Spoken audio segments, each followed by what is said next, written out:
सती जैसा त्याग होना चाहिए, पार्वती जैसा तप होना चाहिए। सती जैसा त्याग हो, पार्वती जैसा तप हो और नंदी जैसी प्रतीक्षा हो, तब जाकर मेरा महादेव आपको प्राप्त हो पाता है। शिव ऐसे ही नहीं प्राप्त हो जाता। सती जैसा त्याग। कोई कह रहा था माता सती ने अपने पति की निंदा नहीं सुनी। ना ना, शिव महापुराण की कथा में उमा खंड में लिखा गया, सती खंड में लिखा गया, सती अपने पति की निंदा नहीं सुनी। यह बात नहीं लिखा स्कंद पुराण में या शिव पुराण में। लिंग पुराण में भी यह वर्णन नहीं आया, कूर्म पुराण में भी यह वर्णन नहीं आया। शास्त्र में वर्णन आया सती अपने पति की निंदा से मतलब नहीं है। पुराण में लिखा है सती शिव की निंदा नहीं सुन सकी।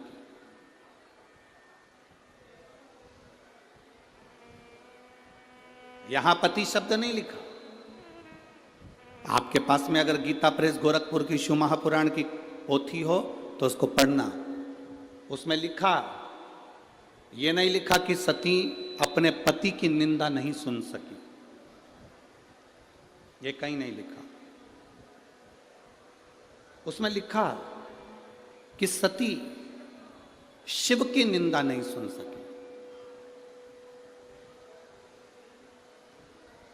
सती भगवान शंकर की निंदा नहीं सुन सकी। और आपसे भी निवेदन है, कहीं शंकर की निंदा हो रही हो, कहीं शंकर का अपमान हो रहा हो, कहीं शिव के लिए अपशब्द कहे जा रहे हो, कहीं शंकर भगवान के लिए आड़ा टेढ़ा बोला जा रहा हो, वहां से उठकर चल दो। वहां हमें नहीं बैठना। रामायण किस किस ने पढ़ी है और रामायण किस किस ने सुनी है और रामायण टीवी पर किस किस ने देखी है? हाथ उठाओ जरा। सबने देखी है, सबने सुनी है, सबने पढ़ी है। धन्यवाद आपको कि आपने रामायण का अध्ययन किया, पढ़ा, स्मरण किया। रामायण में एक लंका में प्रवेश श्री हनुमान जी महाराज करते हैं तो लंकनी से मिलन होता है।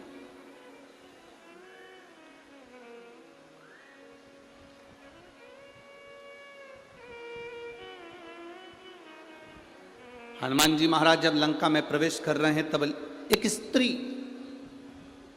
लंकनी नाम की एक स्त्री मिलती है। सुरसा मिली, माता कहकर प्रणाम करा। छाया पकड़ने वाली राक्षसी मिली, प्रणाम करा माता कहकर। लंकनी मिली,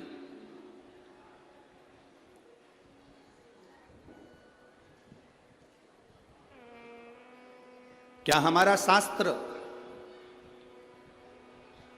क्या हमारा वेद, क्या हमारा पुराण ये कहता है कि स्त्री को मारा जाए या स्त्री को हाथ मारा जाए या थप्पड़ मारा जाए या गाली दी जाए? किसी वेद में, किसी पुराण में, किसी शास्त्र में ऐसा वर्णन नहीं है।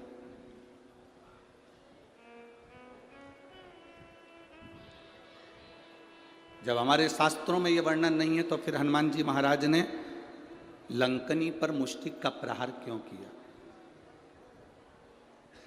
जरा विचार करना। बहुत गहन शिव महापुराण की ये शंकर सुमन शिव महापुराण की जो कथा मिली है, ये पूरे विश्व के लिए मिली है। इसको गहन चिंतन करना चाहिए। गहन चिंतन करना चाहिए कि जब हमारे शास्त्र कहते हैं, जब हमारी पुराण कहती है, जब हमारे वेद कहते हैं कि स्त्री पर हाथ ना उठाया जाए, स्त्री को गाली ना दी जाए, स्त्री को अपशब्द ना किया जाए, स्त्री को ताना ना दिया जाए, फिर ये लंकनी पर मुष्टिक प्रहार करना।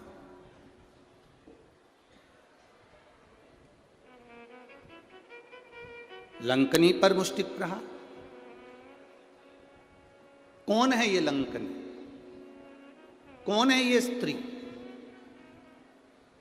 जो लंका के दरवाजे पर खड़ी है और इंतजार कर रही है श्री हनुमान जी महाराज का कि एक बानर आएगा, मुझे स्पर्श करेगा, मेरे ऊपर मुष्टिक का प्रहार करेगा और मेरे प्राण छूटेंगे?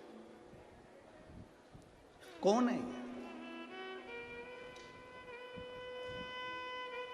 शिव की निंदा ना करें, शंकर की निंदा ना सुने। शंकर की निंदा कहीं हो रही हो, शंकर की निंदा कहीं चल रही हो, कोई शंकर के लिए अपशब्द कह रहा हो, तो बड़े से बड़ा विद्वान भी अगर शंकर की निंदा कर रहा हो तो वहां मत बैठना। हम तो यहां तक कहेंगे, कोई विद्वान से विद्वान व्यक्ति भी अगर शंकर की निंदा कर रहा हो तो उस कथा को छोड़कर चले जाना, अपने को नहीं सुनना, शंकर की निंदा ही नहीं सुनना। कोई शिव की निंदा करता मिल जाए तो बिल्कुल मत सुनो, वहां से उठकर चले जाओ। लंकनी कौन थी? ब्रह्मलोक के प्रथम दरवाजे की द्वारपाल थी ये लंकनी। ब्रह्मलोक के प्रथम दरवाजे की द्वारपाल। ब्रह्मलोक में कितने दरवाजे हैं? 7। और ब्रह्मलोक के 7 दरवाजे में से प्रथम दरवाजे की द्वारपाल है लंकनी। इतनी सुंदर स्त्री, इतनी सुंदर, इतनी सुंदर कि देवलोक की अप्सराएं भी उसके आगे फीकी थी, उस लंकनी के आगे। इतनी सुंदर थी वो, दरवाजे पर द्वारपाली करती थी। जब माता ब्रह्माणी, ब्रह्मा जी की धर्म पत्नी कहीं जाती थी तो लंकनी उनका द्वार खोलती थी, क्योंकि 1 नंबर का दरवाजा माता ब्रह्मणी के आगमन और जाने के लिए था। ब्रह्मवैवर्त पुराण का ये चरित्र जीवन को सुख देने वाला। दरवाजा खोल देती है लंकनी।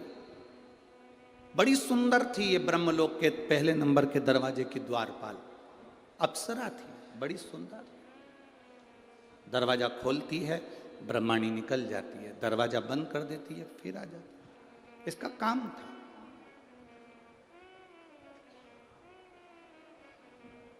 जिनको ददरुआ धाम आते हों, हनुमान जी के दर्शन करने जाते होंगे, तो कई लोग ऐसे होंगे जो पहली बार आते होंगे, उनको दरवाज़ा नहीं मालूम होगा। कल हम पुजारी जी से कह रहे थे और वो पवन जी थे, उन दोनों से कह रहे थे कि महाराज जी ने ये काम सबसे अच्छा करा कि ददरुआ धाम के इस मंदिर प्रांगण के बहुत सारे दरवाजे हैं। तो पुजारी जी कह रहे थे महाराज जी कम से कम 8 दरवाजे हैं मंदिर में प्रवेश आने जाने के।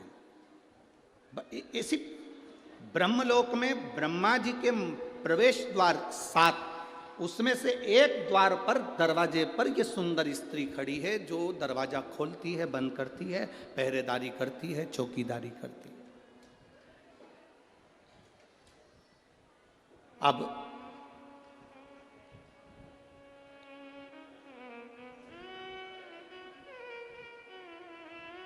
एक बार इंद्र एक दरवाजे से ब्रह्मा जी के पास जा रहे थे, भगवान नारायण ब्रह्मा जी के पास दूसरे दरवाजे से जा रहे थे, गरुण वरुण सारे देवता एक एक दरवाजे से जा रहे थे। एक दरवाजा ऐसा था जो 1 नंबर का दरवाजा था, वो खुला था। ब्रह्मा जी क्या सभा लग रही है, ब्रह्मा जी क्या सभा होने वाली है, ब्रह्मा जी क्या मीटिंग होने वाली है, सब देवता आमंत्रित हो रहे हैं और उसी आमंत्रण में भगवान शिव भी प्रवेश कर रहे हैं। कितनी सुंदर जगह वो लंकनी रह रही थी, कितनी सुंदर थी, एकदम सुंदर, अप्सराओं की तरह, बहुत सुंदर। दरवाजा खुला था। अगर दरवाजा बंद होता, उसमें ताला डला रहता, तो महादेव वहां से दूसरी जगह चले जाते, पर दरवाजा खुला था। अब जैसे ददरुआ धाम सरकार के दर्शन के लिए 8 दरवाजे हैं, हमने कल महाराज जी बताए तो हमको स्मरण में आया, पुजारी जी बोल रहे थे 8 दरवाजे। अब पहला दरवाजा, दूसरा दरवाजा, तीसरा दरवाजा, सब दरवाजे खुले हैं। जो दरवाजा इनको बंद करना होगा मत ताला लगा दे। ताला लगा दे तो कोई अंदर जाएगा क्या? जम के तो बोलो, जाएगा कोई अंदर? नहीं जाएगा। कोई वहाँ इंतजार करेगा कि दरवाजा खुलेगा तब मैं अंदर जाऊंगा? कोई नहीं इंतजार करेगा। ताला लगाए, कोई है नहीं, कोई नहीं आएगा, अपन दूसरे दरवाजे से चलो। पहले नंबर के दरवाजे पे पहुंच गए, दूसरे नंबर के दरवाजे पे पहुंच गए, तीसरे पे पहुंच गए। दर्शन करने के लिए जो दरवाजा खुला था उन दरवाजे पर अपन पहुंच गए। ब्रह्मा जी के यहाँ सारे दरवाजे फुल थे, 1 नंबर का दरवाजा खुला हुआ था। अगर ब्रह्मा जी को बंद करना था या ब्रह्माणी को बंद करना था तो इस दरवाजे में भी ताला लगा कर रखना था, तो शिव वहां नहीं जाते, उनको नहीं मालूम था। पहली बार ब्रह्मलोक में प्रवेश करे, प्रवेश करते से ही ब्रह्मलोक में जैसे ही ब्रह्मा जी के उस लोक में प्रवेश कर रहे थे, शिव जी ने देखा कि कौन सा दरवाजा खाली है, उस द्वार में से भगवान शंकर प्रवेश करने लगे। जैसे ही प्रवेश करा, प्रवेश करते से ही उस द्वारपालिनी ने शिव जी को रोका।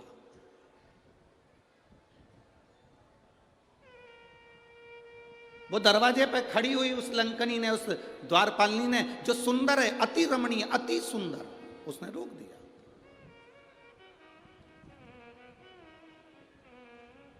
अब शिव ओघड़दानी इस दरवाजे से प्रवेश क्यों कर रहे हैं? शंकर भगवान इसलिए प्रवेश करे क्योंकि इसी दरवाजे से भगवान विष्णु भी गए थे, इसी दरवाजे से इंद्र भी गए थे, इसी दरवाजे से कुबेर भी गए थे। तब इस सुंदर स्त्री ने उनको नहीं रोका। पर जैसे ही देवाधिदेव महादेव दरवाजे पर आए, आते से ही उस सुंदर स्त्री ने महादेव को साधारण सा पुरुष जाना और आवाज लगा कर कहा, ए बाबा, आवाज लगा कर कहा, ए बाबा। ये भस्म रमाकर, गले में सांप पटक कर, जटा बांध कर, त्रिपुंड लगाकर, रुद्राक्ष पहनकर कहां अंदर जा रहे हो? वो साधारण स्त्री शंकर भगवान को जानती थी कि ये शिव हैं। वो स्त्री जानती थी, अप्सरा जानती थी कि ये शंकर हैं। पर शिवजी सोने का मुकुट पहनकर नहीं आए थे, शिवजी अंबर पीतांबर पहनकर नहीं आए थे। शंकर भगवान एकदम सिंपल, एकदम साधारण, एकदम सहज आए थे।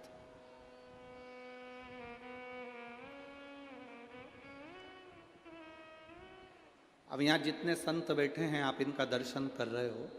और भी संत आए, उनका कभी दर्शन करिए। और भी संत आए, उनका दर्शन करिए। जितने उधर बैठे हैं उन संतों का भी दर्शन करिए। और भी कुंभ के मेले में जाने के बाद में आप कुंभ के मेले में दर्शन करिए संतों का। कोई भस्म चढ़ाया हुआ है, जटाजूट बांधा हुआ है, मृगछाला पहना हुआ है, रुद्राक्ष पहना हुआ है, किसी संत को कभी हल्के में मत लो। हमने कह दिया ये बड़े हैं, वो छोटे हैं, ये बड़ा है, वो छोटा, ना ना ना ना, ये हमारी दृष्टि है कि हम बड़ा छोटा करते हैं। संत, साधु, गुरु और अग्नि, अग्नि देखिए, आग कभी छोटी नहीं होती। आग घास के पूले पर कपड़े में, कागज में छोटी सी चिंगारी भी पटक दो, पूरा मकान जलाकर राख कर देती है, पूरा मकान। संत, साधु, गुरुजन, ब्राह्मण जन, अग्नि साधारण नहीं होती। छोटी से छोटी अग्नि भी पूरे मकान को जलाने की सामर्थ्यता रखती है। छोटे से छोटा संत भी राम नाम, कृष्ण नाम, शिव नाम में इतना डूबा रहता है कि दुनिया के पाप को जलाने की सामर्थ्यता रखता है। हम उसको ले लेते हैं हल्के में। नहीं, साधारण संत होंगे, हाउ पंडित जी का छोरा होगा, हाउ ऐसा होगा, हाउ वैसा होगा, ना ना ना ना।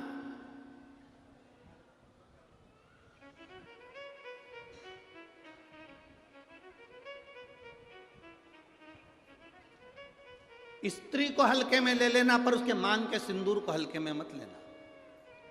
उसके मांग के सिंदूर में वो बल होता। महाराज, जब स्त्री हाथ में सिंदूरा लेती है ना, आपके इधर कैसे सिंदूर लगाते हैं हमको तो नहीं मालूम, पर सुहागन स्त्री जिसकी शादी हो गई, वो स्त्री जब अपने हाथ में सिंदूरा लेती है, स्त्री कभी भी सिंदूर जब लगाती है तो सिंदूर की डब्बी को कहीं रखकर नहीं लगाती, हमेशा याद रखती। जिस नारी सिंदूरे को नीचे रख दिया, या सिंदूरे को अलमारी पर रख दिया, या सिंदूरे को टेबल पर रख दिया और उसमें से लेके सिंदूर लगा रही है, तो वो नारी, हाँ, एक जगह पर सिंदूरा रखा जा सकता है, जब आप सुहागल कर रहे हो, कोई पूजन कर रहे हो, तो आप देवी जी को, गणेश जी को जो सिंदूर चढ़ा रहे हो, वो चढ़ा हुआ जमीन पर भी रखा हुआ मांग में धर सकते हो। पर जब आप स्वयं 16 श्रृंगार कर रहे हो उस जगह पर सिंदूरा जमीन पर नहीं रखा जाता। सिंदूरा जमीन पर रखा हो और नारी मांग का सिंदूर भरती हो तो पति को रोग ग्रसित करता ही है, पति रोगीला होता ही है, ये निश्चित है। उसका पति रोगीला जरूर होगा, ये निश्चित है। उसको रोग जरूर घेरेगा, ये पक्का है। स्त्री जब सिंदूरा में, यहां तक शास्त्र प्रमाण देता है कि एक दुल्हन पहली बार जब मांग भरती है और पति उसकी मांग भरता है तो पति के भी हाथ में सिंदूरा पकड़ाया जाता है और पति अपने हाथ से उस मांग को भरता है। पति के हाथ में सिंदूरा पकड़ाया जाता है। वो सिंदूरा साधारण नहीं है।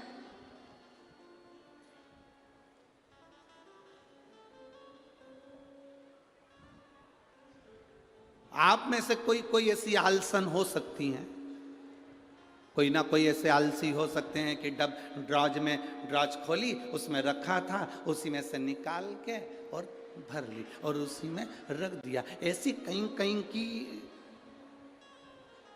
मिस इंडिया हो सकती है, ऐसी कहीं कहीं की। पर मेरा विश्वास कहता है भिंड जिले की तो नहीं कह सकता कि ऐसी होगी। भिंड जिले की जितनी होंगी हाथ में सिंदूरा लेकर सिर पर मांग भरने वाली ही होगी। सिंदूरा हाथ में लेकर तो स्त्री को हल्के में ले लो, पर उसके सिंदूर को हल्के में नहीं ले सकते। सिंदूर में वो बल होता है।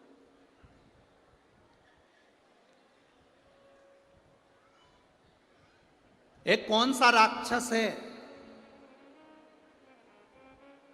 जिसका संहार, वो कौन सा राक्षस है जिसका संहार एक स्त्री ने मांग के सिंदूर से अपने दूसरे प्रतिबिंब को प्रकट कर कर मारा था? वो कौन सा राक्षस है? ऐसा कौन सा राक्षस जिसको वर था कि वो स्त्री के हाथ से मरेगा और स्त्री अपने मांग के सिंदूर से, उस सिंदूर से अपनी परछाया प्रकट कर लेती है और परछाया से मारती है? वो एक ही राक्षस था, मुल्कासुर। कौन सा राक्षस? मुल्कासुर। उसको माता जानकी जी ने मारा था, लंका में जाकर मारा था, लंका के दरवाजे पर। कौन था मुल्कासुर? कुंभकर्ण की पत्नी का पुत्र, कुंभकर्ण का बेटा। कुंभकर्ण की जो पत्नियां थी उसमें से एक करकटी थी जिसका पुत्र भीम था। उस भीम को शिवजी ने मारा था तो वो भीमा शंकर बन गया था। और कुंभकर्ण का एक बेटा था मुल्कासुर, जो जन्म लेने के बाद मूल में हुआ था तो उसको भिगवा दिया गया था, जिसको सीता जी ने मारा था, माता जानकी जी ने मारा था। मांग के सिंदूर में कितना बल होता है।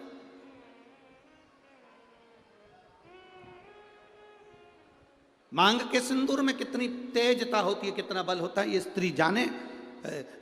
स्त्री आज के ज़माने में तो ऐसी पेंसिल आ जाती है, वह पेंसिल से ऐसी लाइन लाइन खींच लेती है और पेंसिल से लाइन खींचा और काम खत्म, बस।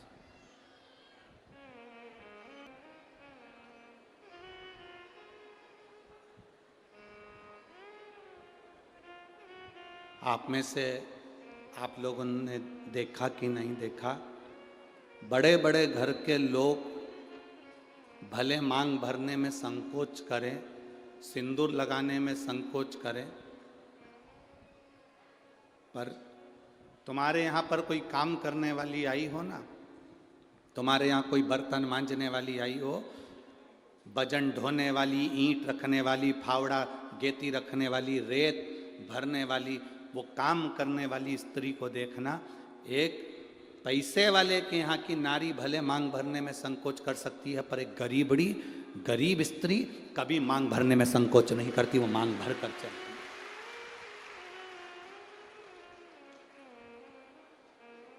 आपके यहाँ कोई बर्तन मांजने वाला आते हो, आपके यहाँ कोई झाड़ू लगाने वाली आती हो, आपके यहाँ कोई पोछा लगाने वाली आती हो, आपके यहाँ तगाड़ी ढोने वाली आती हो, वो स्त्री मांग में सिंदूर भर कर चलती है।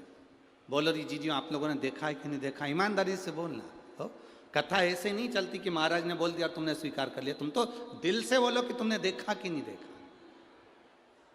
वजन ढोने वाली मांग में सिंदूर भर लेगी और मांग में सिंदूर भरकर वजन ढोलेगी। किसी उस स्त्री से पूछना कि मांग में तो सिंदूर भर लेती है भले तू कैसी भी दिखे पर तेरी मांग खाली नहीं रहती है। उसका कारण क्या है? तो वो स्त्री कहती है कि मैं कितना भी बोझा ढोलूं, मेरा पति मेरे साथ में भजन ढोने में साथ रहता है। मांग के सिंदूर में वो बल होता है महाराज। वो सिंदूर जो सीता जी अपनी मांग में भर रही, वो सिंदूर आज तक ददरुआ धाम सरकार श्री हनुमान जी महाराज के तन पर तुम्हें लगा हुआ दिखता है। उस सिंदूर में कितना बल होगा, उस सिंदूर में कितना आनंद होगा। वो सिंदूर क्या साधारण होगा?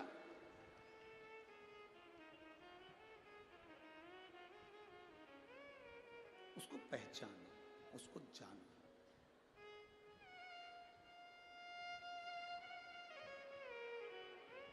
जरा विचार करिएगा, स्मरण में लाइएगा।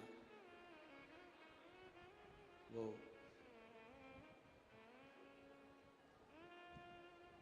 मांग का सिंदूर इतना प्रबल होता है। वो कहे ना, वो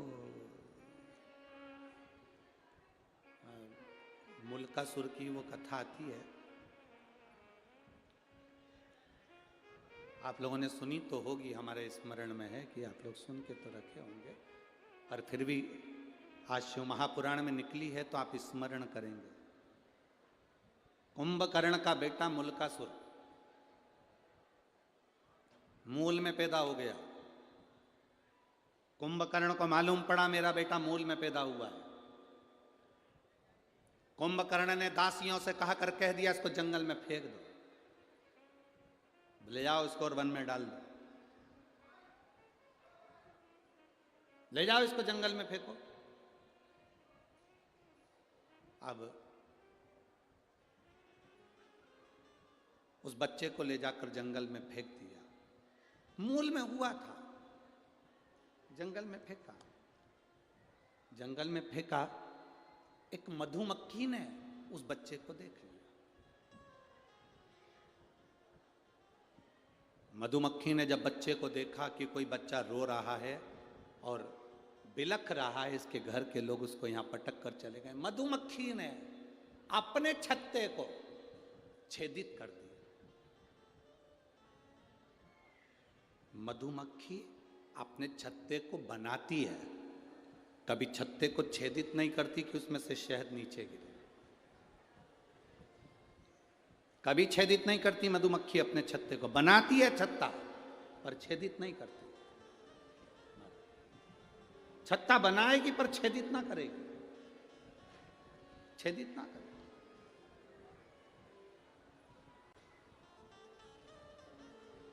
मधुमक्खी ने अपने छत्ते को छेदित कर दिया, शहद नीचे टपकने लगा। वो जो मुल्कासुर था, कुंभकर्ण का जो बेटा था मुल्का, वो नीचे सोया था, रो रहा था।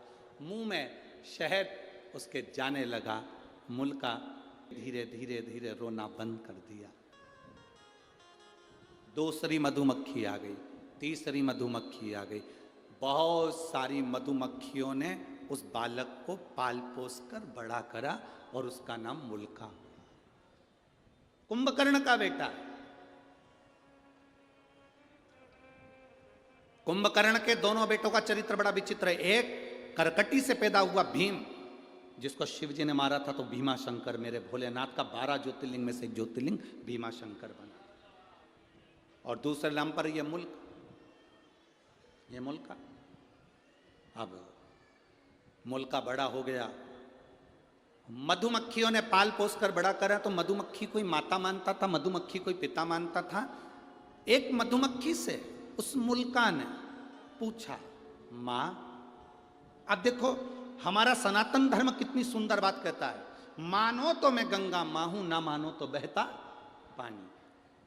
आप अगर एक पाषाण को, एक पत्थर को भी पूज रहे हो तो वो पत्थर भी तुम्हारी नैया पार कर सकता है जिसकी तुम पूजन कर रहे हो। सनातन हिंदू धर्म में है क्या? आपका विश्वास सनातन हिंदू धर्म को मजबूत करता है। शिव महापुराण की कथा क्या देती है? शिव महापुराण की कथा क्या देती है आपको? विश्वास, भरोसा, दृढ़ता। एक पत्र आया है, देखिए।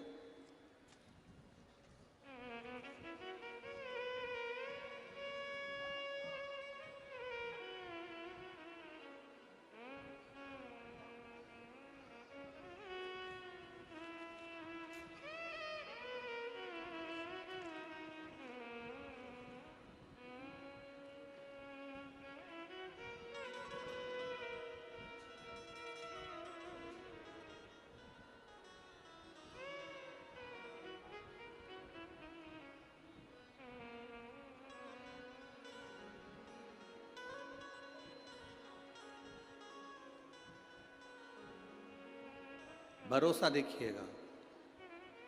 गुरुजी 13 साल से संतान नहीं थी। मैं बाबा का क्या वर्णन करूं गुरुदेव। ये पत्र में हरि सरकार मारुति नंदन महाराज मिश्रा जी के हाथ से भेज रही हूँ। जिनने पत्र भेजा है वह हाथ आप ही लेके आए महाराज जी, एक बार हाथ हिला दीजिए। ये पत्र मैंने महाराज जी के हाथ से भेजा है। मैं दिल्ली से लाइव देख रही हूँ इस कथा को। ददरवा धाम सरकार के चरणों को नमन करती हूँ। गुरुदेव, ये पत्र में हनुमान हरि सरकार मारुति नंदन महाराज जी मिश्रा जी के माध्यम से भेज रही हूँ। गुरुदेव, 13 साल से मेरे यहाँ बच्चे नहीं थे। मैं बाबा का क्या वर्णन करूं। मेरे पति दिल्ली पुलिस में एसआई के पद पर तैनात हैं। मेरा नाम वीर सिंह यादव है, मेरी पत्नी का नाम मंजू यादव है। मैं जिला भिंड के थाना मो तहसील गोहद ग्राम धमूरी, जो ददरवा धाम से मात्र 2 किलोमीटर की दूरी पर स्थित है, वहाँ का रहने वाला। मेरे यहाँ संतान नहीं थी। मैं बाबा को क्या वर्णन करूं गुरुदेव। सब जगह गए, कोई सुख ना मिला। तब शिवजी पर 1 लोटा जल चढ़ाना प्रारंभ करा। तब मेरी पत्नी ने मुझसे कहा, तो मैंने मेरी पत्नी से कहा, क्या शंकर जी पे जल चढ़ाने से औलाद हो जाती है, संतान हो जाती है? अगर ऐसा होता तो पूरा विज्ञान फेल हो जाता, पूरा साइंस फेल हो जाता। फिर भी गुरुजी, मेरी पत्नी मुझे रोज पानी का लोटा हाथ में पकड़ाती, मैं शिव जी को चढ़ाता। डॉक्टरों ने तो 13 साल से जांच करी और हर बार यही कहा कि तुम्हारे यहाँ कभी संतान नहीं होगी। मेरी पत्नी और मैं शिव जी को जल चढ़ाकर वहीं बैठकर पी लेते। आपने कहा था नंदी के पास बैठकर शंकर का दर्शन करा करो और शिव जी से जो कहोगे नंदी सुनेगा और वो देगा। सफेद आंकड़े की जड़ का प्रयोग करा, शिव जी पे चढ़ा हुआ जल पीना प्रारंभ करा। बाबा की कृपा क्या होती है गुरुदेव। 16 अक्टूबर 2023 के दिन सोमवार को मेरे यहाँ पुत्र रत्न की प्राप्ति हुई है। मैं बाबा को दंडवत करता हूँ, प्रणाम करता हूँ। बैठिए महाराज, प्रणाम आपको। शिव कृपा इसी को कहते हैं। केवल एक सनातन हिंदू धर्म ऐसा है, भारत की भूमि पर सनातन धर्म ऐसा है जो पत्थर में भी प्राण देता है।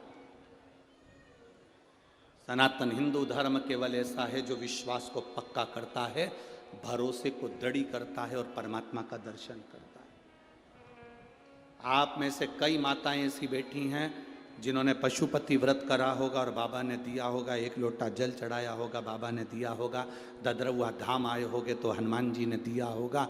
संसार में जन्म लिया है तो हमने उस परमात्मा की भक्ति करी और उससे हमें मिला, विश्वास के बल पर।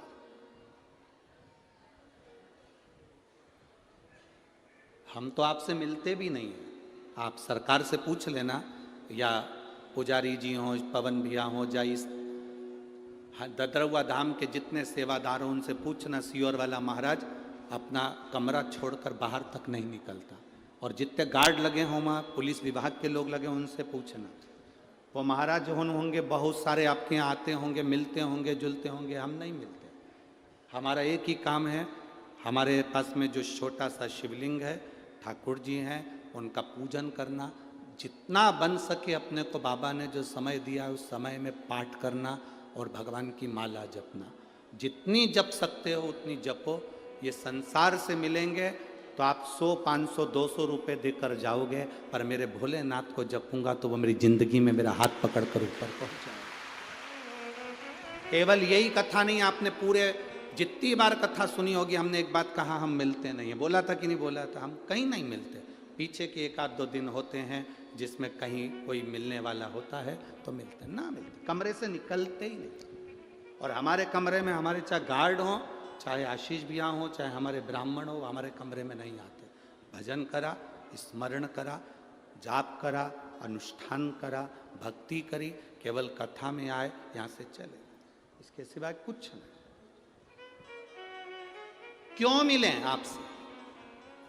आप मिलो श्री हनुमान जी महाराज ददरहुआ धाम में बैठे हैं, उनसे आप मिलो। मेरे भोलेनाथ जी मंदिर में बैठे हैं, उनसे आप मिलो। भगवान की अविरल भक्ति से हमसे क्यों मिलना, किस लिए?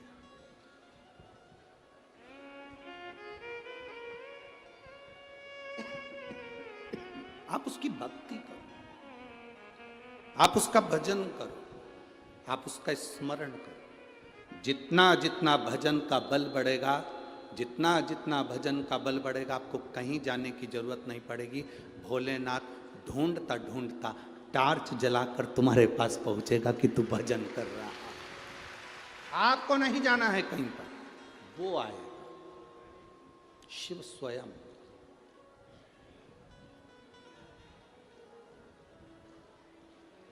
शंभू का मतलब क्या होता है? अपन कहते हैं भोले शंभू। शंभू का मतलब क्या? स्वयं भू।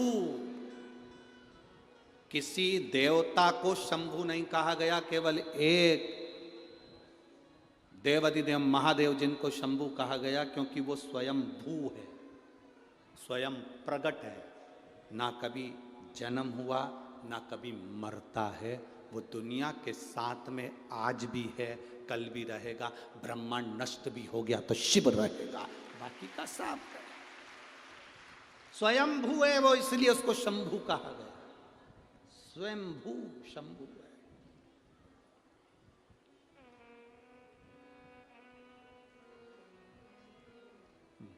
मुल्का को मधुमक्खी ने छेद कर कर। अब आपका विश्वास क्या कह रहा है? क्या एक मधुमक्खी मां बन सकती है? वो भी एक इंसान के बच्चे की, मनुष्य के मानव के बच्चे की? मधुमक्खी से मुल्का ने पूछा, मां, मधुमक्खी से पूछ रहा है, मां मैं किसका भजन करूं? और मधुमक्खियों इकट्ठी हो गई, इकट्ठी होकर झुंड बनाकर दौड़ी। दौड़ते दौड़ते मधुमक्खी एक वृक्ष पर चढ़ गई। वो वृक्ष था बट का वृक्ष। जिस बट के वृक्ष को मुल्का ने देखा तो बट वृक्ष को याद किया मुल्का ने।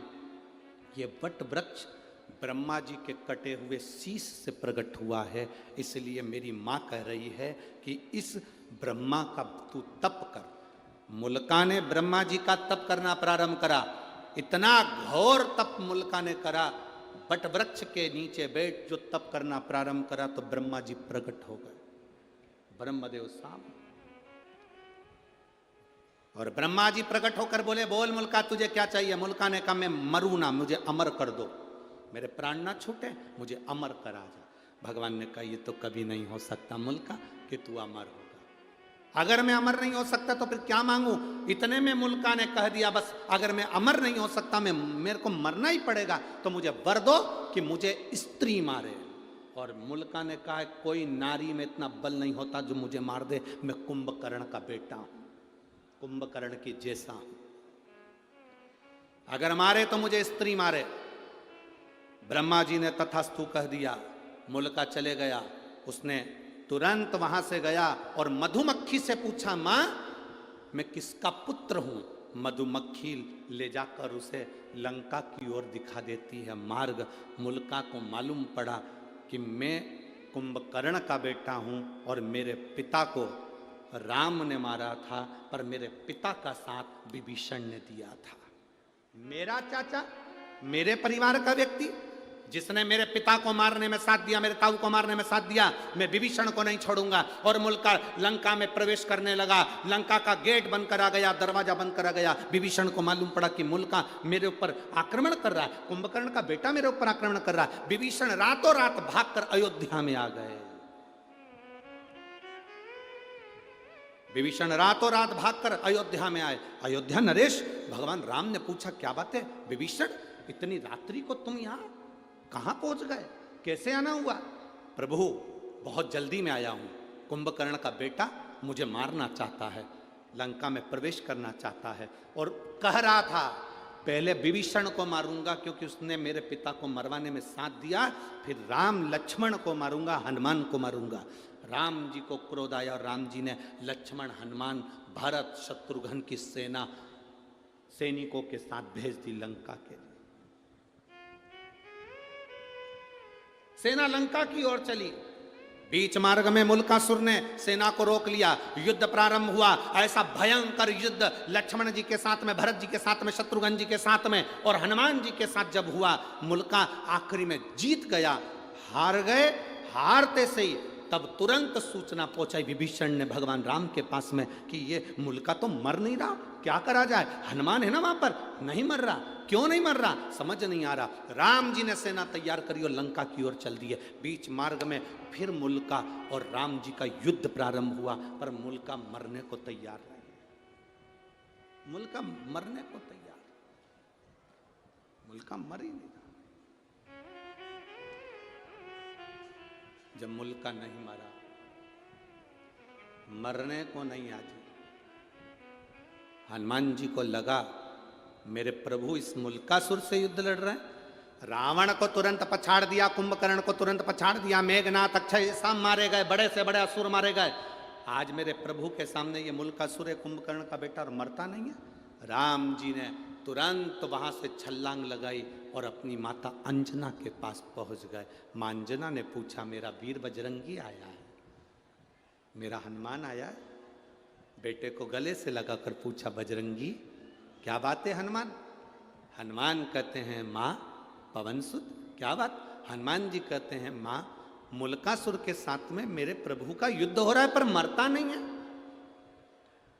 माता अंजना ने कहा, रुक, बैठ मेरे साथ। माता अंजना ने पार्थिव शिवलिंग का निर्माण करा, शिव जी की स्तुति करी, शंकर भगवान से पूछा, बाबा पधारो, भगवान राम युद्ध लड़ रहे हैं पर मुल्कासुर मरता नहीं है, आप आओ। उसी समय देव अधिदेव महादेव प्रकट होकर बोले, क्यों चिंता करती हो अंजना? हनुमान से कहो राम जी की आज्ञा लें, सीता जी को अयोध्या से बुलाया जाए और मुल्कासुर के साथ युद्ध कराया जाए। सीता को बुलाएं और युद्ध कराएं। पर माता जानकी तो कभी क्रोध करती ही नहीं है। माता सीता को तो कभी जिंदगी में क्रोध आता ही नहीं है। मां जानकी तो कभी क्रोध करती नहीं, क्योंकि राजा जनक की पुत्री है। राजा जनक को शब्द पर शब्द लोगों ने कहा, पर राजा जनक जी को कभी क्रोध नहीं आया। जनक की पुत्री जानकी कैसे क्रोध कर सकती है? वो जानकी तो कभी क्रोध कर ही नहीं सकती, माता सीता तो कभी क्रोध कर ही नहीं सकती। भोलेनाथ जी ने कहा, आप राम जी से आज्ञा लो। हनुमान जी महाराज तुरंत राम जी के पास गए। महाराज, इस मुल्कासुर को ब्रह्मा जी का वर है, ये स्त्री के हाथ से मरेगा। आप जब तक सीता को नहीं लाएंगे, सीता ही इसको मार सकती है। राम जी ने आज्ञा करी, हनुमान जाओ अयोध्या, सीता को लेकर आओ।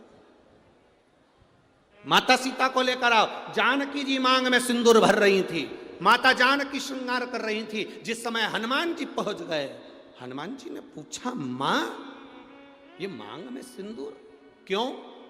इससे आयु बढ़ती है, पति अच्छा रहता है। हनुमान जी ने कहा, माँ मैं भी सिंदूर लगा लूं तन पर। हनुमान जी लगाए तन पर सिंदूर। माता जानकी जी से कहा, माँ जल्दी श्रृंगार करिए, मेरे साथ चलिए। राघव जी ने, मेरे प्रभु ने आपको बुलाया है, राम जी ने आपको बुलाया, स्वामी ने बुलाया है। सीता जी हनुमान जी के साथ पहुंच गई युद्ध के मैदान में। राम जी ने कहा, जानकी ये सामने जो मुल्कासुर खड़ा है, इसको तुझे मारना है। सीता जी कहती है, मुझे तो क्रोध आता ही नहीं, मैं कैसे मार सकती हूं? कैसे मार सकती हूं? सीता जी को क्रोध नहीं आ रहा था, मैं कैसे मारूं? राम जी ने सोचा, करूं तो करूं क्या? मेरे राघव जी ने शिव जी का स्मरण करा, बाबा हे रामेश्वरम, हे शंकर अवघड़दानी, आप पधारो। बाबा ने आकर पूछा, क्या बात है राघव जी? राघव जी कहते हैं, ये सीता को क्रोध नहीं आ रहा। सीता को क्रोध नहीं आएगा तब तक मुल्कासुर मरेगा नहीं। तुरंत भोलेनाथ जी ने कहा, मेरा 11वां रुद्र उतारे हनुमान। शिव और शक्ति कभी अलग नहीं होते। हनुमान भी शिव और शक्ति का प्रतिबिंब है। हनुमान का जो शरीर है वो शिव है और हनुमान की जो पूंछ है वो शक्ति है। हनुमान का शरीर शिव है, और हनुमान की जो पूंछ है वो शक्ति है, हनुमान का शरीर शिव है और जो पूंछ है वो पार्वती है। एक काम करो हनुमान, जहां से सीता जी निकलकर रथ के ऊपर चढ़े वहां तुम्हारी पूंछ से तुम थोड़ी सी बुआरी लगा देना, झाड़ू लगा देना, थोड़ी सी बुआरी, थोड़ी सी झाड़ू अपनी पूंछ से लगा देना, थोड़ी सी बुआरी।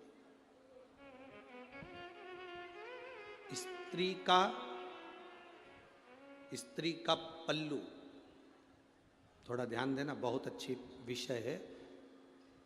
वो तो ये शंकर सुमन शिव महापुराण की कथा चल रही है तो ये प्रसंग निकले हैं, नहीं तो ये प्रसंग शिव पुराण में हम कभी ना सुनाते। स्त्री का पल्लू,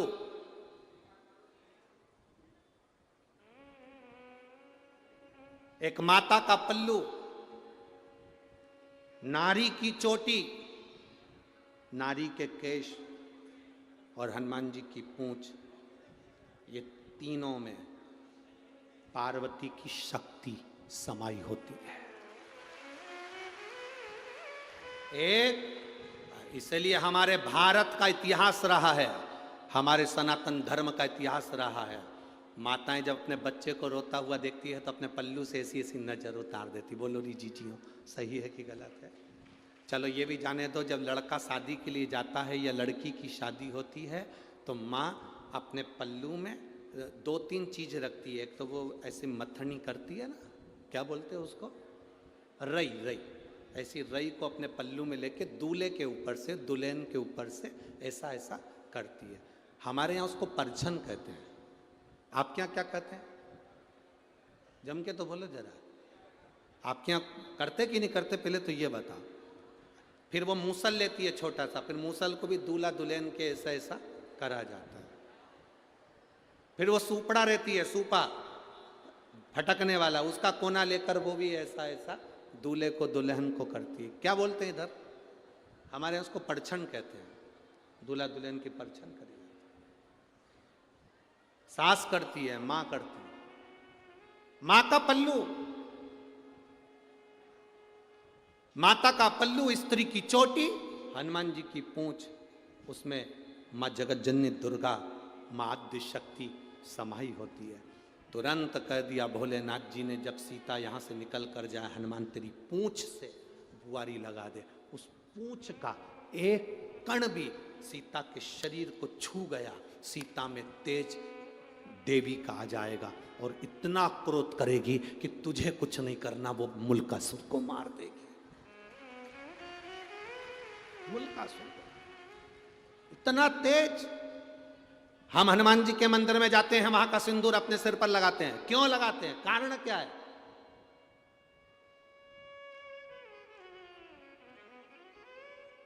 हम हनुमान जी के मंदिर में जाकर उनका सिंदूर लेकर अपने सिर पर लगा रहे हैं। हनुमान जी के सिर पे से सिंदूर नहीं लेते हैं? लेते हैं? अरे बोलो तो जम के। हनुमान जी के कान के पास से सिंदूर नहीं लेते हैं, हनुमान जी की छाती पर से सिंदूर नहीं लेते, हनुमान जी के हाथ के पास से सिंदूर नहीं लेते, हनुमान जी के चरणों से सिंदूर लेते हैं, क्योंकि पूंछ नीचे रहती है, उसका चरण मात्र में भी अगर कोई अंश आया होगा तो हमारा कल्याण हो गया।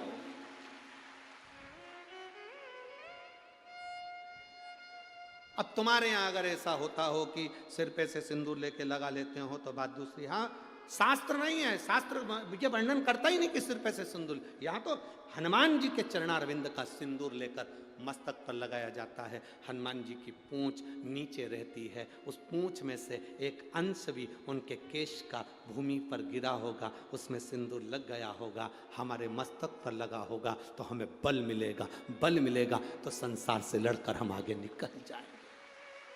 पवन तनय संकट मंगल मूरति, राम लखन सीता हृदय। शिव है वो।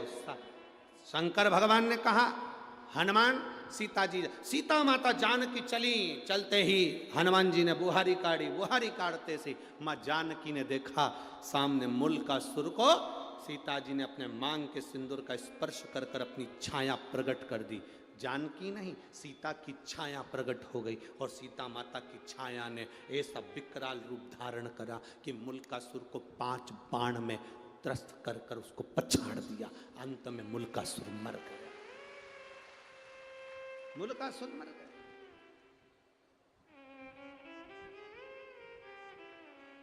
समाप्त। शिव शिव है, शंकर ओघड़ी है। महाराज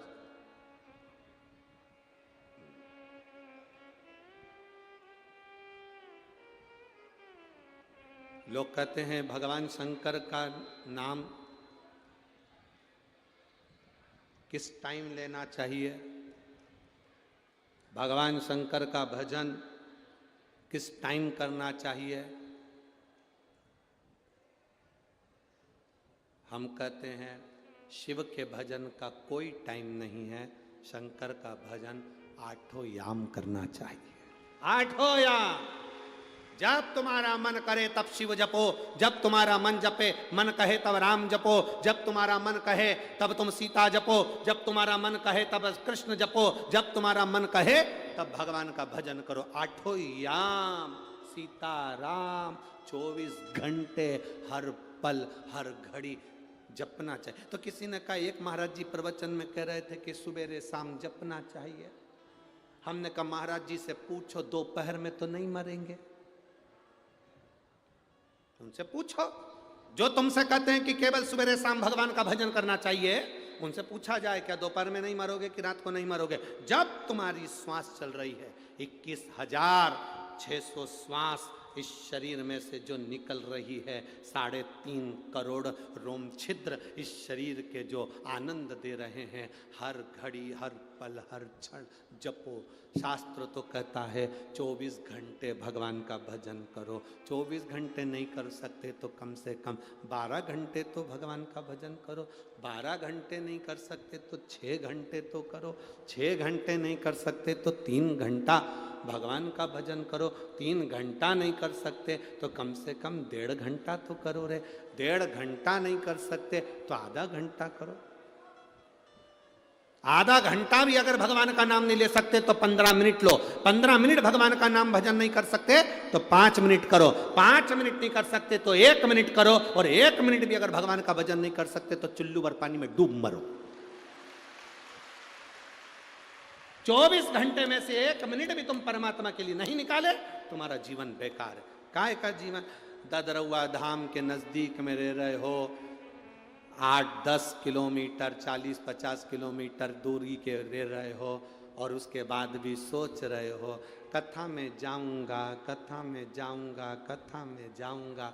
बाबा ने कितनी कृपा करी, ये सोचो। गुरु महाराज को धन्यवाद देना कि कितनी बड़ी कृपा भोलेनाथ ने करी, जो यहाँ कथा का आयोजन शिव ने करवा दिया।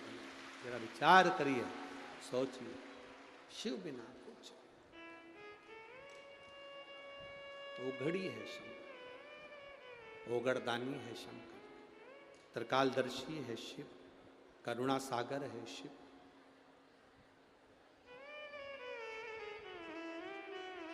वो ओघड़ी है शिव।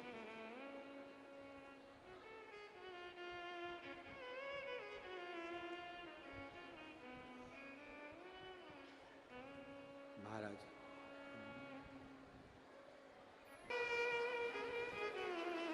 शिव कथा कह रही है, शिव महापुराण वर्णन कर रही है, शंकर भगवान का चरित्र कह रहा है। लंकनी स्वयं ब्रह्मा जी के दरवाजे पर खड़ी वो सुंदर स्त्री, ब्रह्मलोक के दरवाजे पर खड़ी वो सुंदर स्त्री, अति सुंदर, अति सुंदर। और इतनी सुंदर है वो स्त्री, इतनी सुंदर है, जो ब्रह्मा जी के प्रथम दरवाजे की द्वारपालनी है, द्वारपाल है।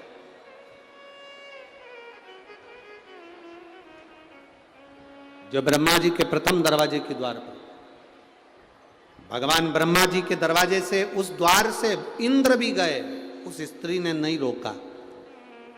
भगवान नारायण भी गए, नहीं रोका।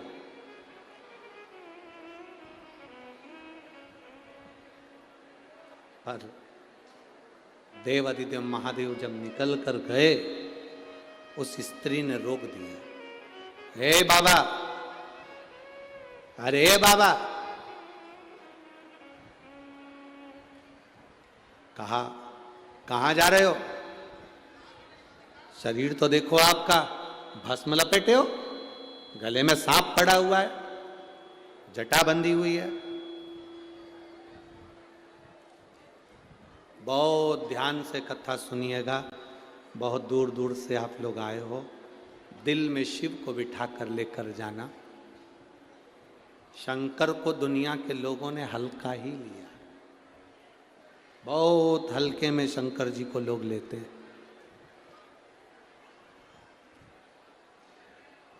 मेरा ओघड़दानी, मेरा शंभू, मेरा त्रिकालदर्शी, कैलाशी, अविनाशी को कभी हल्के में मत।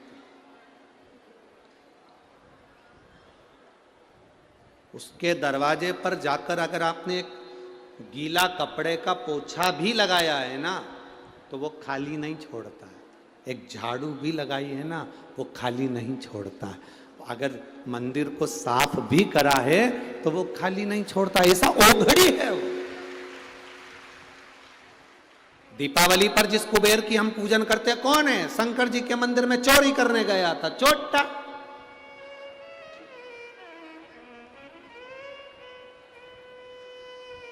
वो तो चोरी करने गया था, चोरी का सामान देख रहा था कि मंदिर में से क्या चुराऊं। अंधेरा था, दिया जल रहा था टिमटिमाता हुआ। अपने तन का कपड़ा उतारा, वहीं पर कपड़े में आग लगाई, चोरी का सामान देख रहा था, क्या क्या चीज चुराना है शंकर जी के मंदिर में। भोलेनाथ प्रकट हो गए।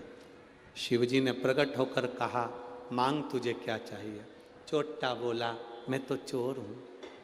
शंकर जी बोले, भले तू चोट्टा है, पर मेरे मंदिर में आज तूने शिवरात्रि के दिन प्रकाश कर दिया, उजाला कर दिया। मैं भी तेरी जिंदगी में उजाला करना चाहता हूं। मांग मांग, तुझे चाहिए।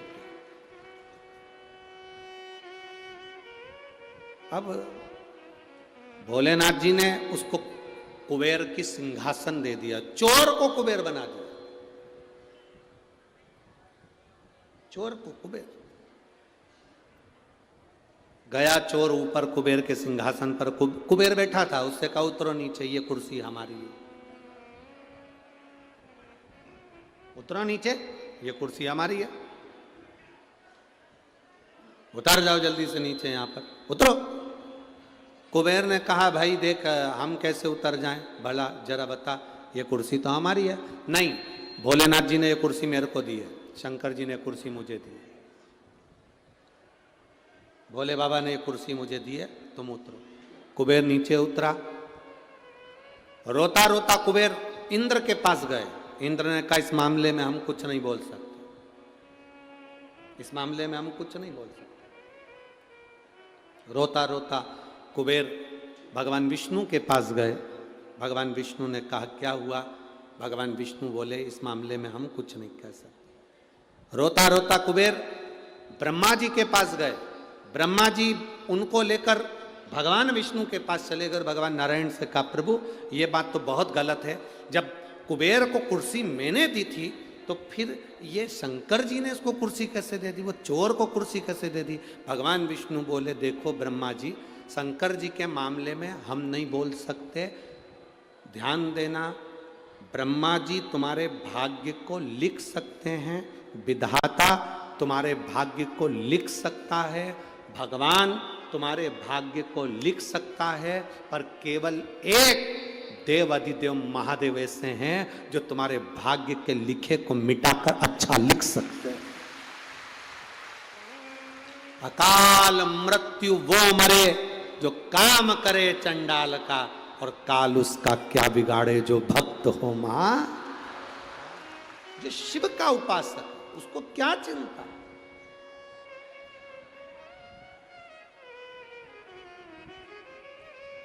शिव की आराधना करने वाले को क्या चिंता? कल महाराज जी पुजारी जी कह रहे थे कि कल पुजारी जी कह रहे थे कि रात्रि को लाखों की संख्या में भक्त ये ददरौआ धाम में आ चुके थे। रात्रि को लाखों की संख्या में भक्त ददरौआ धाम आ चुके थे। सबने अपना अपना जगह संभाल ली थी और सब तो बता रहे थे पुजारी जी कि गुरुजी मंदिर में भी इतने भक्त आए हैं और यहाँ पर भी इतने भक्त आए हैं, पर हमारे जीवन की पहली ऐसी कथा है कि भक्त जब कथा सुनता है तो उसके मुंह से आवाज़ नहीं आती, दर्शन करता है तो लाइन से दर्शन करता है, आराम से दर्शन कर रहा है और बड़े आराम से लोग कथा कर रहे हैं।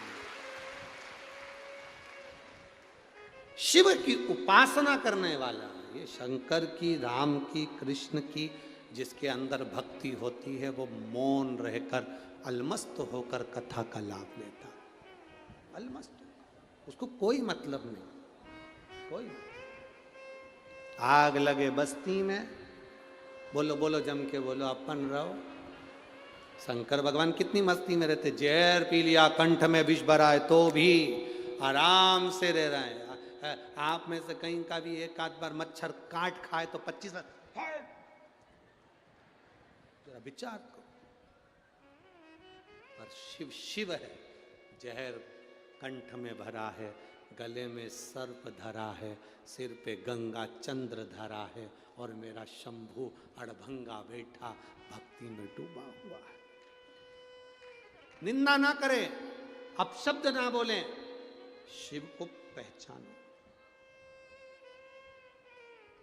शिव के मामले में कोई नहीं बोलता, कोई। एक झाड़ू लगाने वाले को फल मिल सकता है, बुआरी लगाने वाले को फल मिल सकता है, तो क्यों ना मिले, क्यों ना।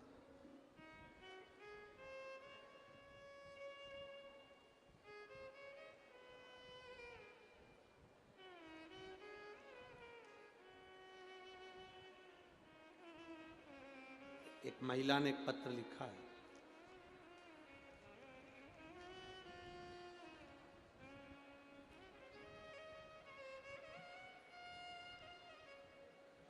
गुड़िया सिंह मुजफ्फरपुर बिहार से आई हैं, कहीं बैठी हैं तो हाथ हिला सकती हैं। गुड़िया सिंह मुजफ्फरपुर बिहार से आई हैं, कहीं बैठी हों तो हाथ हिला सकती हैं। जहाँ कहीं बैठी हों तो अपने हाथ हिला सकती हैं। आप ही हैं, एक बार ऐसे हाथ हिला दो। गुड़िया सिंह मुजफ्फरपुर बिहार। बच्चा आया है जिसकी आंखें पूरी चली गई थी, यही है वो, यही है बच्चा। मैं गुड़िया सिंह मुजफ्फरपुर बिहार से हूं। मैं पहली बार भोपाल की कथा में गई थी और वहां कथा के पंडाल में बाबा से कहकर आई थी मेरे बच्चे की आंख में बहुत बड़ी बीमारी हो गई है, उसकी आंखों से दिखना बंद सा हो गया है, कुछ नहीं आता, बाबा संभाल लेना। गुरुजी आप कहते हो कथा के पंडाल में बोला गया बाबा सुनता है। मैं भोपाल की कथा में कही थी अगर मेरे बेटा ठीक हो जाएगा तो मैं जहाँ भी कथा नज़दीक में होगी वहाँ जाकर बाबा को प्रणाम करूँगी। गुरुदेव बच्चा ठीक है बाबू, आँखों से दिखना प्रारंभ हुआ, उसको लिया लिया एक बार ला। इसकी आँख में बहुत बड़ी बीमारी हो गई थी जिसका नाम भी मैं लेना नहीं चाहती। शायद भगवान से प्रार्थना करूंगी कि ऐसी बीमारी किसी के मत देना। आंखें चली गई, दिखना बंद सा हो गया, शरीर बेकार हो गया, बड़े से बड़े डॉक्टर का इलाज करवा लिया पर ठीक नहीं। भोपाल की कथा में आई थी, बाबा को प्रार्थना करी थी। शहद वाला प्रयोग जो आपने बताया था गुरुजी, पीपल के पत्ते का दोना बनाकर शहद भरकर शिव को चढ़ाकर नैनों में लगाने का, मेरे बच्चे की आंख वापिस आ गई और जो बड़ी बीमारी हुई थी वो मिट गई है। मैं बाबा को यहाँ प्रणाम करने के लिए। ओघड़ी है शंभू, ओघड़ी।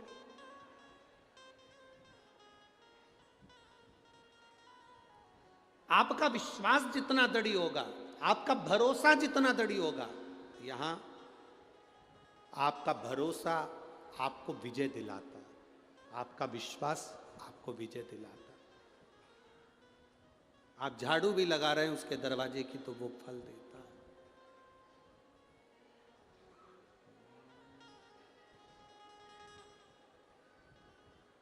वो कहे जब से तेरा गुलाम हो गया तब से मेरा भी नाम हो गया। जब से तेरा गुलाम हो गया तब से मेरा भी नाम हो गया। वरना औकात क्या थी मेरी, वरना औकात क्या थी मेरी। सबसे बढ़िया है सबसे खरी भोले बाबा तेरी नौकरी। सबसे बढ़िया सबसे जब से तेरा गुलाम हो गया तब से मेरा भी नाम हो गया। जब से तेरा गुलाम हो गया तब से मेरा भी नाम हो गया। एक बार जोरदार ताली बजाओ। उस बच्चे को ऐसी बीमारी हो गई थी, इसकी दोनों आंखें चली गई थी और बीमारी इतनी विकराल थी, पर बाबा ने वापिस नेत्र दिए।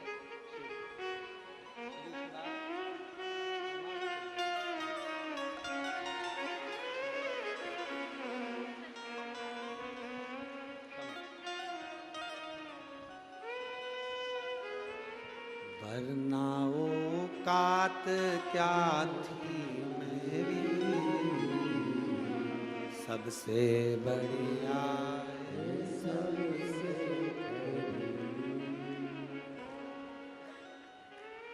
ये उसकी कृपा, उसकी उदारता। शिव निंदा ना करें, शंकर की निंदा भी ना सुने। भक्ति जितनी बढ़ा सकते उतनी बढ़ा, जितनी बढ़ा सकते। ए मेरी जीजियों, तुम्हारे पत्रों का ढेर लगा हुआ है, हम तो इतने पत्र पढ़ नहीं पाते, पर ये हमारा विश्वास करता है आप जितने लोग ददरौआ धाम में यहाँ कथा श्रवण करने के लिए आए हो, अगली कथा जहाँ कहीं भी नजदीक में हुई ना, यहाँ पर आपके भी पत्र मिलेंगे कि मेरे बाबा ने मुझे ये दिया। मिले रोक दिया उस स्त्री ने, उस ब्रह्मा जी के दरवाजे पर खड़ी उस लंकनी ने, द्वारपालिनी ने रोक दिया। हट बाबा, कहाँ जा रहा? भस्म रमा कर, जटा जोड़ बांध कर, गले में सर पहन कर। किसी संत को, किसी साधु को, किसी गुरु को, किसी अग्नि को हल्का ना समझे। सांप को हल्का ना समझे, कर्जे को हल्का ना समझे, कर्जा भी हल्का ना समझे। 1 रुपया है किसी का देना है, सबसे पहले दे दो। कर्जा भी हल्का ना समझो, सर्प को हल्का ना समझो, अग्नि को हल्का ना समझे, संत साधु गुरु जन को हल्का ना समझे महाराज, ब्राह्मण जन गुरु जन को हल्का ना समझे, मेरे भोले बाबा को हल्का ना समझे कि मेरा भोला बाबा तुमने हल्का समझ लिया। अरे अड़भंगा है, सारे देवता को अंबर पीतांबर सोना चांदी हीरा पन्ना सब चढ़ता है, सारे देवता को 56 भोग चढ़ता है, मेरे बाबा को 56 भोग भी नहीं लगता। 56 भोग भी मेरे बाबा को नहीं लगता, अंबर पीतांबर भी मेरे भोले बाबा को नहीं चाहिए। मेरे भोले बाबा को तो केवल तुमसे एक ही चीज चाहिए, 1 लोटा जल, सारी समस्या का फल। केवल आप अपने घर से एक लोटा जल भर कर ले जाओ, अपने घर से जल लेकर जाओ। अपने घर से क्यों? घर में जो जल होता है, मंदिर में जो जल होता है, आप लोगों ने देखा है मंदिर के अंदर जल होता है, महाराज जी आरती करने के बाद जल सब पे छींटते हैं। क्यों छींटते हैं? मंदिर में जो जल रखा रहता है उसमें घंटी बजती है, स्तुति होती है, भजन होता है, आरती होती है। अपनी तरंग, अपनी वाणी की तरंग उस जल के अंदर जाती है, अपनी वाणी की तरंग उस जल में जाती है। जब आरती होने के बाद जल छीटा जाता है तो कैसी भी जीवात्मा उसको शांति मिलती है। मंदिर का जल सब पर छीटा जाता है तो उसका फल मिलता है। घर के जल में, हम जिस घर में रहते हैं उसमें कितना क्लेश हो रहा है, कितनी अशांति है, हमें कितना टेंशन है, हमें क्या दुख है, हमें क्या तकलीफ है, हमें क्या कष्ट है। जब हम घर में बात करते हैं, परिवार में बात होती है तो हमारी तरंग जल में जाती है। और घर का जल जब हम महादेव को चढ़ाते हैं तो अपनी सारी चिंता हम महादेव को छोड़ देते हैं, सारी चिंता।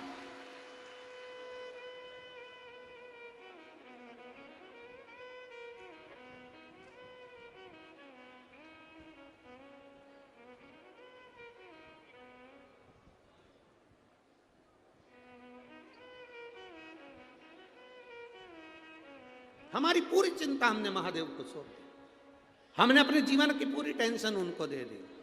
वो आप लोग आरती में भजन में गाते हो ना, अब सौंप दिया सब भार,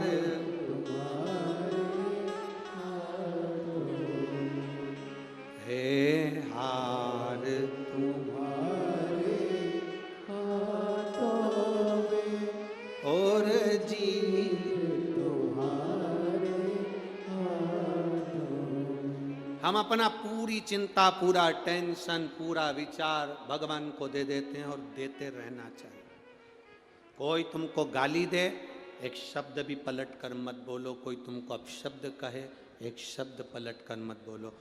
दक्ष प्रजापति ने शंकर भगवान को श्राप दिया, शिव मैं तुझे श्राप देता हूं कि तू शमशान में रहेगा।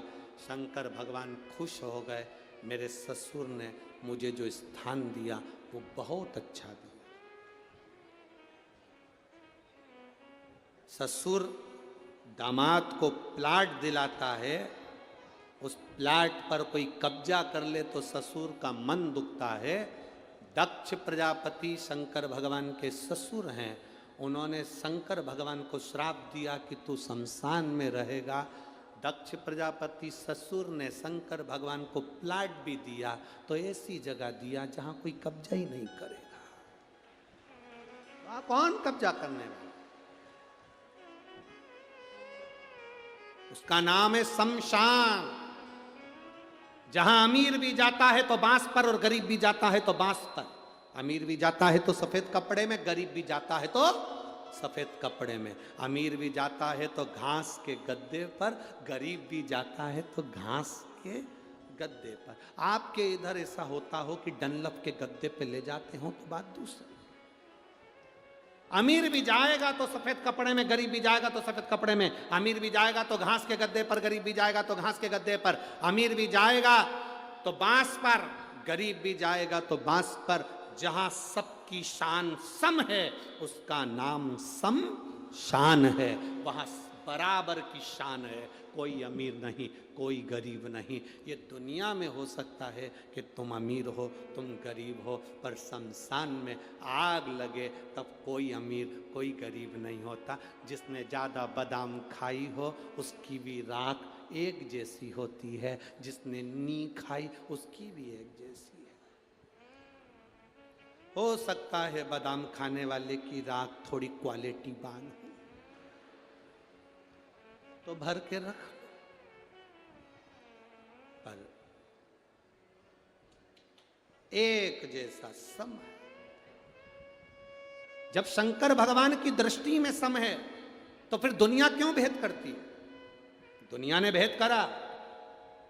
ब्रह्मा जी के दरवाजे पर खड़ी हुई उस स्त्री ने, उस लंकनी ने, उस द्वारपाली ने भेद कर दी। ब्रह्मा जी के सामने खड़ी हुई उस प्रथम दरवाजे की उस स्त्री ने भेद करा।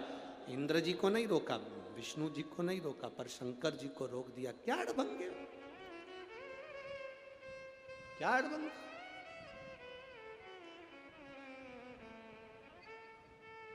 ये क्या बना रखा है तुमने? इस दरवाजे से तुम प्रवेश नहीं कर सकते, अंदर नहीं जा सकते, बाहर निकलो। क्या वेश है तुम्हारा? अड़भंगे हो तुम।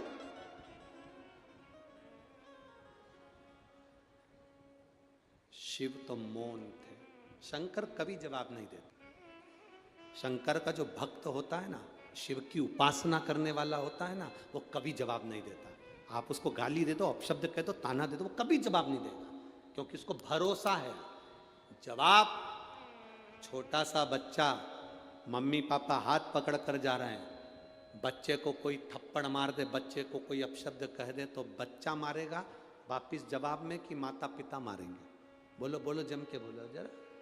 बच्चा तो मारेगा नहीं, माता पिता चिल्लाएंगे, ए मेरी औलाद को कैसे हाथ लगा लिया, मेरे बेटे को कैसे छीन लिया, मेरे बेटे को कैसे गाली दे दी। माता पिता ने उठाया, 2 थप्पड़ दिया।